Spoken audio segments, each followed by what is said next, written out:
भी प्रोग्राम में शिरकत करके प्रोग्राम में शोभा बढ़ेगी?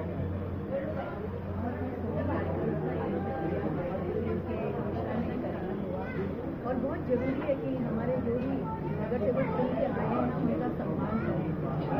सम्मान नहीं है कि प्रतिबद्धता होती है उनकी और ये उनको प्रोत्साहित करती है तो ये समाज के लिए किस तरह से अच्छे कार्य करने हैं। और मैं अभी गौरव से बात करते करते हार यही आ रही है कि गौरव अब कार्य शुरू कर देना है, हमें और इंतजार नहीं करना है कि कल करूँगा, 5 साल का इंतजार नहीं करना है। हर दिन हमको कार्य करना है, हर दिन हमको लोगों तक पहुँचना है और 24 आवर्स हमको अवेलेबल रहना है। क्योंकि लोड़ा जी भी ऐसे ही है, मैं उनको हमेशा कहती हूँ 24 आवर्स अवेलेबल रहते हैं। तो वैसे ही सारे नगर सेवकों को भी रहना पड़ेगा क्योंकि बहुत काम है हमारे यहाँ। देखिए जगह कम है, लोग बहुत ज़्यादा हैं, तो लोगों के हर कार्य हम देखिए उनका पूरा नहीं हो सकता, लेकिन कोशिश करना हमारा फर्ज है और कोशिश करने में कभी भी कमी नहीं होनी चाहिए। और गुरुदेव इस तरह के हमेशा कार्यक्रम आयोजित करते हैं, इसलिए समाज को इसका बहुत लाभ मिलता है। इससे समाज हमारा आगे बढ़ता है और जरूरत भी है कि आज हमारा समाज आगे बढ़ेगा तभी भारत विकसित होगा। भारत का प्रत्येक नागरिक आगे बढ़ना चाहिए, ये नहीं कि एक ही नागरिक। और महिलाएं भी विशेष कर, मैं हमेशा कहती हूँ कि जब तक प्रत्येक महिला के पर्स में चेक बुक नहीं होगी ना तब तक हमारा भारत को विकसित नहीं हो सकता है।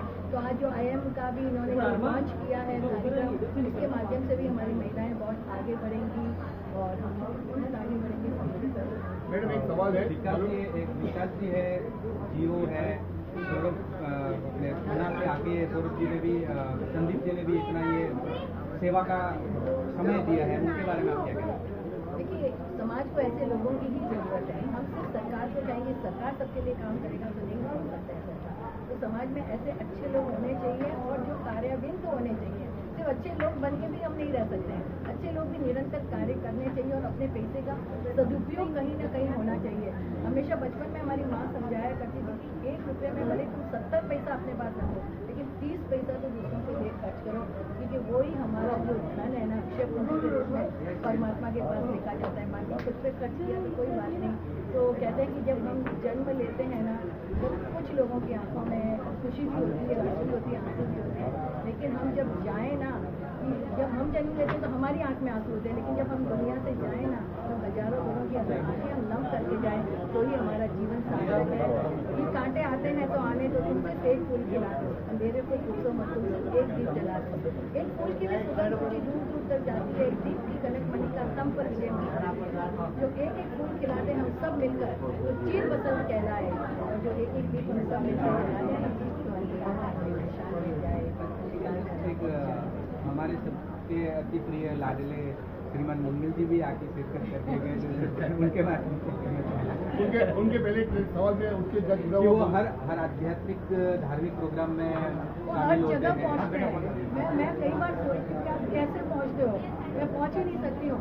अभी देखिए यहाँ सुबह बोरीवली गए थे, यहाँ दीक्षा थी, वहाँ से आए, एक बीच में और फंक्शन अटेंड किया, फिर यहाँ का फंक्शन किया, फिर बॉम्बे में और 2 करेंगे, फिर अभी पूना गए हैं, पूना में सकार का प्रोग्राम है, फिर 2 शादियाँ हैं, फिर रिटर्न में आते हुए न्यू बॉम्बे 2 शादियाँ नहीं। वो किस तरह से मैनेज करते नहीं, लेकिन वो उनका समय ऐसा है कि मुझे लगता है कि उनका दिन है ना 48 घंटे का। एक सवाल है मैडम, मलबार हिल में 505 विधानसभा मनोहर लोढ़ा जी के अंडर में लड़ी गई, 100% का अपना स्ट्राइक रेट रहा। लोढ़ा साहब तो बहुत मेहनत करते हैं, लेकिन एक पीछे उनके पीछे शक्ति है जो मंजूबेन लोढ़ा है, और जो मंजूबेन लोढ़ा का पूरा समय, पूरा उनका फैमिली और पूरा उनका जो राष्ट्र के प्रति प्रेम है वो हमें कितना उभर के निखर रहा है। तो हम ये चाहते हैं कि लोढ़ा साहब सेंटर में जावे और मंजूबेन लोढ़ा यहाँ का संभाले, ये मेरा सपना है। देखिए पॉलिटिक्स में जाना नहीं जाना वो तो जब कब किसका क्या कर्म काम करता है, लेकिन मुझे लगता है कि आप समाज में रह के समाज की सेवा करते रहो, इससे बड़ा कोई और सुख नहीं हो सकता है। जब हम रात को सोए ना हमें चैन की नींद आए कि आज मैंने कुछ अच्छे कार्य किए, कुछ लोगों के चेहरे पे मैं मुस्कुराहट, यही हमें करते रहना है। और अंत में मैडम एक अच्छी कविता सुना दीजिए आज के माध्यम के हिसाब से कि लोढ़ा मैडम हमारे साथ जो है वो पॉलिटिक्स के साथ में जुड़ी हुई भले है, लेकिन सबसे बड़ी वो ऑथर है, लेखिका है, कवयित्री है। बहुत आसान होता है गगन को चुनना, बहुत आसान होता है खिलते हुए चमन को चुनना, आंसुओं को पहुँचना भी बहुत आसान होता है, पर बहुत कठिन होता है पीड़ित दुखित मन को चुनना। और यही कोशिश हमें करते रहना चाहिए। भगवान महावीर का भी यही संदेश है, जियो और चंड को मनुष्य ने कितनी बार दंड दिया, लेकिन भगवान महावीर ने न वो गुस्सा हुए, न कुछ विचलित हुए, लेकिन उनका भाव उन्होंने सुधार दिया।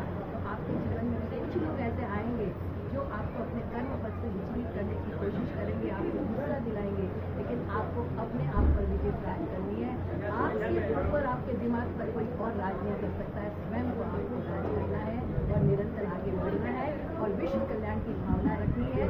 तो विश्व कल्याण की भावना रखने से ही आप चेतन का बहुत प्रदान करते हो। तो हम सबको 18 से